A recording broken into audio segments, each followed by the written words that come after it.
Hello everybody, so today I will talk about calculus. The topic today is about integration. So now I will show you how to answer.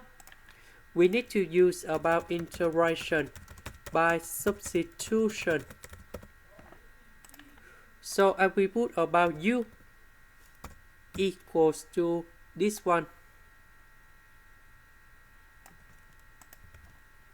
Now if I do first derivative for the both sides, we will have about du equal to negative 2x over s squared plus 15 dx. Because we don't have the negative sign in here, so we put the negative next to du.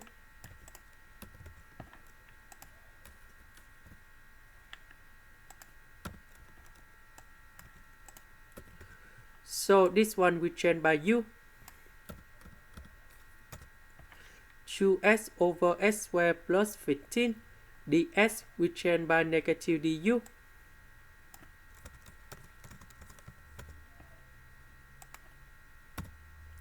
The integration of this one, we have u to the power of 6 over 6. And we put about c. About u, that is about this one.